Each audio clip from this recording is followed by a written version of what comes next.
আপনি কি ওই মাকড়সার জাল দেখতে পাচ্ছেন? মাকড়সারা ভীষণ পরিশ্রম করে এটা তৈরি করে। নিজের শরীরের রস দিয়ে এই জাল বোনে। আপনি কি এটার উদ্দেশ্য জানেন? আসলে মাকড়সা এই জালে ছোট কীটপতঙ্গ ধরে তাদেরকে খাদ্যরূপে গ্রহণ করে। কিন্তু আপনি কি এই কথা জানেন যে একদিন মাকড়সা নিজেই নিজের জালে জড়িয়ে মৃত্যুবরণ করে থাকে? বলুন, কি করেন আপনি এই জাল দেখতে পেলে? দেখতে পেলেই মুছে ফেলেন এর অস্তিত্ব, তাই না? তেমনি অন্যদিকে পাখির বাসা, পাখিরাও ভীষণ পরিশ্রম করে এটা তৈরি করে। কিন্তু যদি পাখি একদিন এটা ছেড়ে চলে যায়, তাহলেও লোকে এটা নষ্ট করে দেয় না। কারণটা কি? এর কারণ হলো এর নির্মাণ জীবন সঞ্চারের জন্য করা হয়েছিল, নষ্ট করার জন্য নয়। তাই মনে রাখবেন,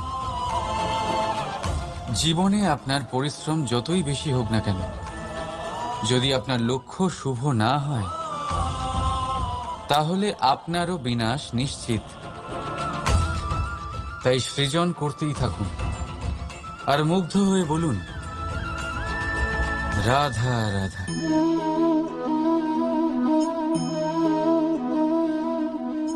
আপনার কি মনে হয় আমি কি করছি? আপনি বলবেন আমি প্রদীপ জ্বালাচ্ছি। সঠিক।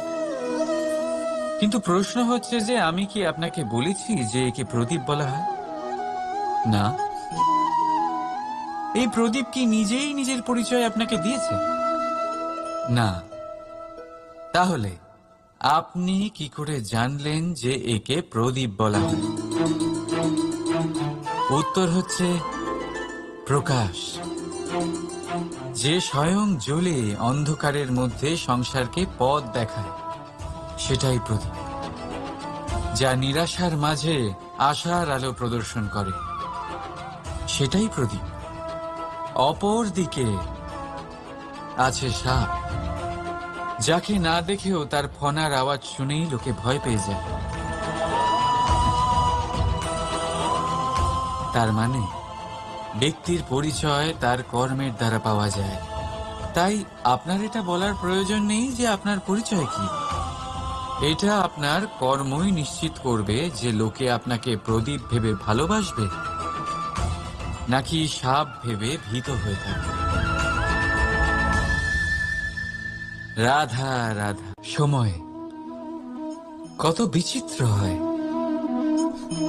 সময় আমাদের পক্ষে থাকলে আমরা নিজেদের রাজা মনে করে নিই, আর সেই সময় যদি বিপক্ষে চলে যায়, তাহলে নিঃস্ব হতে সময় লাগে না। তাই মানুষের একটা অভ্যেস আছে, খারাপ সময়ের জন্য কিছু সঞ্চয় করা। আত্মীয়, বন্ধু খারাপ সময় পাশ থেকে সরে যায়। যশ, মান প্রতিকূল সময় চিরস্থায়ী হয় না। তাই মানুষ মনে করে অর্থ সঞ্চয় করাই শ্রেয়। অর্থের কোনো হৃদয় নেই যা সময়ের সাথে পরিবর্তিত হবে। সংসার বলে সর্বদা অর্থ সঞ্চয় করতে থাকুন। খারাপ সময় অবশ্যই কাজে লাগবে, কিন্তু আমি বলবো শুভ কর্ম করতে থাকুন, আনন্দে থাকুন, নিজের ওপর আর ঈশ্বরের ওপরে বিশ্বাস রাখুন। খারাপ সময় কখনো আসবেই না। রাধা রাধা। প্রকৃতি মানুষকে এক বিশেষ শক্তি দিয়েছে, অন্য জীবের থেকে বেশি শক্তি দিয়েছে। স্মরণ শক্তি। এই শক্তি মানুষকে অন্য জীবের থেকে ভিন্ন করে, ইতিহাস রচনা করার প্রেরণা দেয়, জ্ঞানকে বংশানুক্রমে এগিয়েও নিয়ে যায়। আর যারা ভুলে যান, অধিকাংশ সময় তারা উপহাস আর দয়ার পাত্র হয়ে যান। কিন্তু এটাই কি প্রকৃত রূপে সত্য? না। এই স্মরণ শক্তি মানুষের বিকাশে সব থেকে বড় বাধা হয়ে দাঁড়ায়। তার মনকে দূষিত করে দেয়।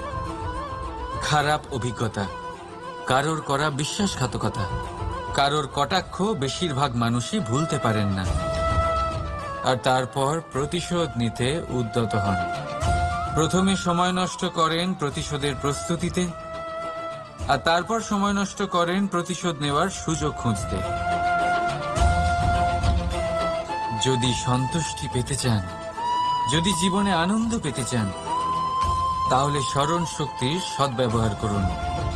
নিজের স্মরণ শক্তিকে চালনা করুন শুধুমাত্র ভালো কথা আর ভালো স্মৃতির দিকে। জীবনে আনন্দ পাবেন। রাধা রাধা। মানুষ নিজের পরিবারের জন্য কত কিছুই না করে, দিন রাত পরিশ্রম করতে থাকে যাতে তার পরিবারের প্রয়োজন পূরণের জন্য অর্থ রোজগার করতে পারে। কিন্তু শুধু অর্থ রোজগার করাটাই কি যথেষ্ট? আপনি বলবেন, হ্যাঁ নিশ্চয়ই, অর্থ দিয়ে সব কিছু পাওয়া যায়, বিদ্যা পাওয়া যায়, বাড়ি পাওয়া যায়, ওষুধ পাওয়া যায়, আর কত কিছুই না পাওয়া যায়। এইসব একটা পর্যায় পর্যন্ত সঠিক, কিন্তু একটু মন দিয়ে ভেবে দেখুন, যখন কোনো শিশু অসুস্থ হয়ে পড়ে তখন সে ওই তিক্ত ওষুধ কেন খেয়ে নেয়? এই জন্য কারণ ওর পিতা সেই ওষুধ অর্থ দিয়ে কিনেছে? না, বরং এই জন্য কারণ তার পিতা যে তার সামনে দাঁড়িয়ে, তার ওপরে তার বিশ্বাস আছে।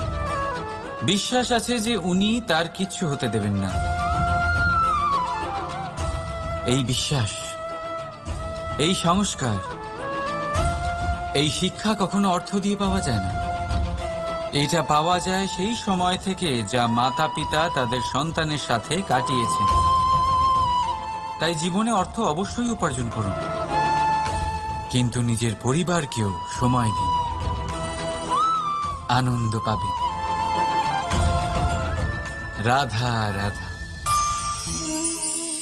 বিরোধিতা এমন এক শব্দ যা শুনে আমরা সবাই ভয় পেতে থাকি।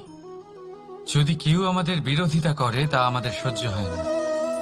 আমরাও কারোর বিরোধিতা করে কোনো শত্রুতা করতে চাই না। এই ধরনের ভাবনা আমাদের মনে আসতেই থাকে। কিন্তু বিরোধিতা, এই শব্দ আপনার শান্তির জন্য, আপনার সুখের জন্য কতটা গুরুত্বপূর্ণ তা আপনারা জানেন না। তাই যদি কাল এসে কেউ আপনার বিরোধিতা করে, তখন সবার আগে নিজেকে যাচাই করুন। আপনি কি ভুল করেছেন? আপনার দোষ কি?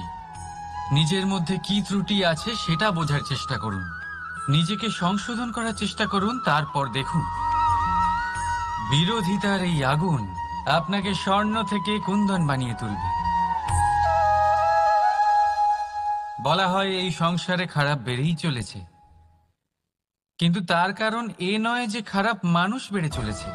তার কারণ হলো যে ভালো মানুষ, যাদের ভালো চিন্তা, ভালো বিচারধারা আছে, তারা খারাপের বিরোধিতা করতে পারে না। যদি আপনার সম্মুখে কোনো খারাপ কর্ম হয়, তাহলে তার বিরোধিতা করতে সংকোচ করবেন না, কারণ বিরোধিতার এই আগুন মন্দকে পিছুপা হতে অবশ্যই বাধ্য করে। রাধা রাধা। বিশ্বাস,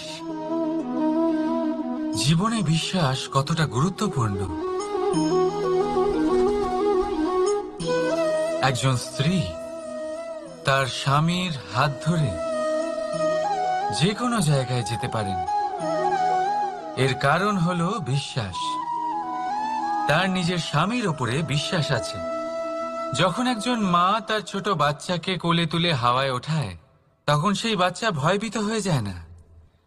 তার কারণ হলো বিশ্বাস। তার বিশ্বাস আছে যে তার মা তার কিচ্ছু হতে দেবে না।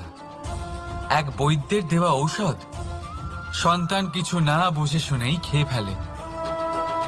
সেই বৈদ্যের জ্ঞানের বিষয়ে তার কোনো ধারণাই থাকে না, শুধু নিজের পিতার উপরে বিশ্বাস আছে যে তার পিতা তাকে খারাপ কিছুই দেবে না।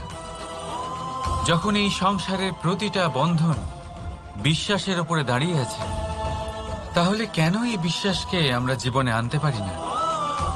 আপনি নিজেই দেখুন, এই বিশ্বাস নিজের জীবনে এনে দেখুন, সবকিছু আরো সুন্দর হয়ে যাবে। তাই ভালোবেসে বলুন, রাধা রাধা।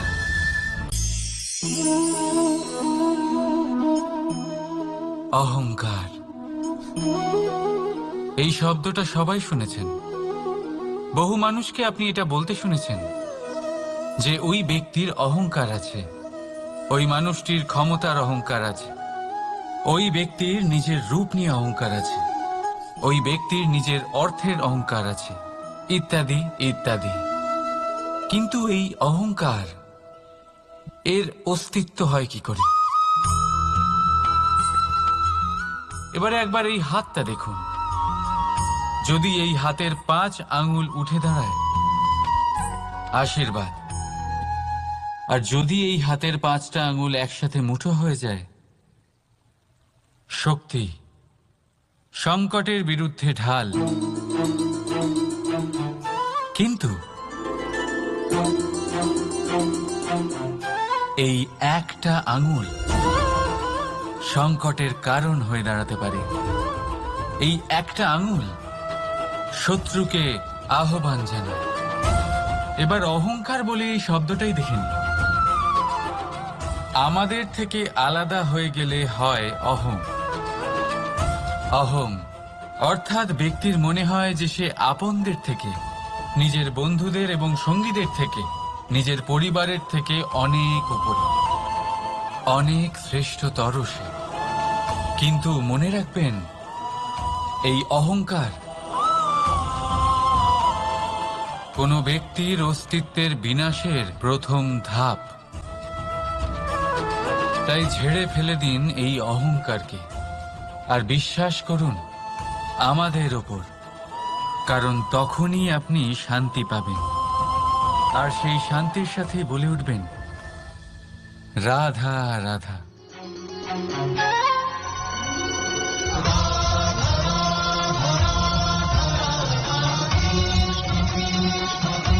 দৃষ্টিভঙ্গি, যদি নিজের দৃষ্টিভঙ্গিতে প্রেম রাখেন, ভালোবাসা রাখেন, সম্ভ্রম রাখেন, তাহলে তার বদলে আপনিও প্রেম আর সম্মান অবশ্যই পাবেন। এবারে দেখুন, যে জল দিয়ে ঈশ্বরের মূর্তি ধোয়া হয় তাকে চরণামৃত বলা হয়। এটার কারণ দৃষ্টিভঙ্গি। এখন আপনি পাথরকে ভগবান ভেবে পুজো করবেন, নাকি ভগবানকে পাথর ভেবে পরিত্যাগ করবেন? সিদ্ধান্ত আপনার, কিন্তু এই সিদ্ধান্ত নির্ভর করে আপনার দৃষ্টিভঙ্গির ওপর।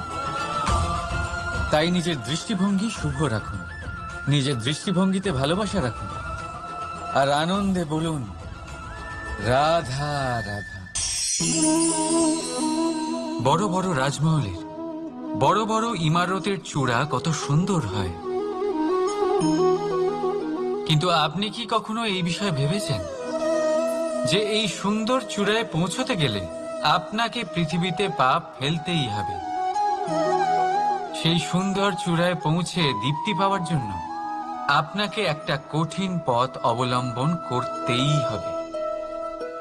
যদি আপনি কোনো কঠিন পথে না গিয়ে এই পৃথিবীর সাহায্য ছাড়াই শুধু উচ্চতার দিকে অগ্রসর হতে থাকেন, তাহলে সর্বদা অসফল হবেন।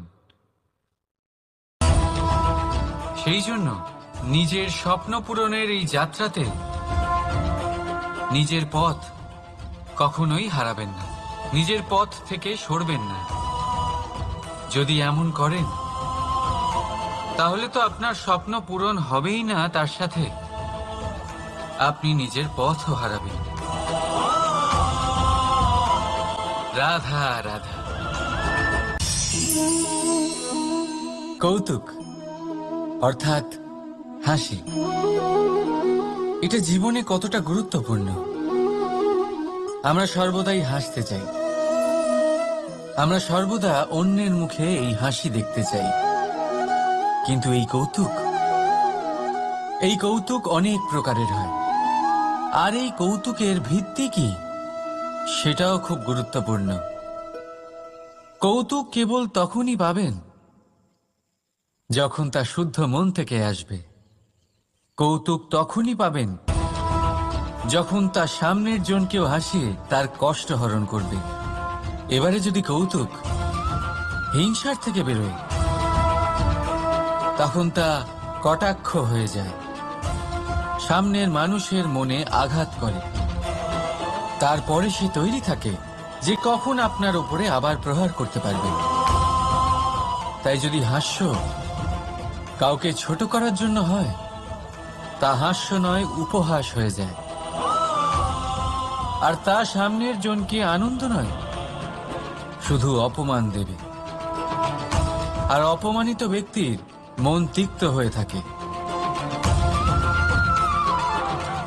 তাই মনে রাখবেন যে এই কৌতুক যেন কৌতুকই থাকে, তা উপহাস বা কটাক্ষ না হয়ে যায়। রাধা রাধা। মানুষ এই শব্দের সূচনা হয় মন থেকে, আর সেই জন্যই হয়তো আমাদের এই মন এতটা গুরুত্বপূর্ণ। এবারে দেখুন না, আমাদের মনই সবকিছু চালনা করে। মনই সেই যে কল্পনা করে, মনই সেই যা কল্পনাকে বাস্তবে পরিণত করার জন্য পরিশ্রম করতে আমাদের প্রেরণা যোগায়।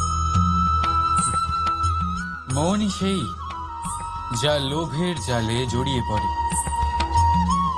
মনই সেই যা অভিমানের পর্দা দিয়ে ঢেকে যায়।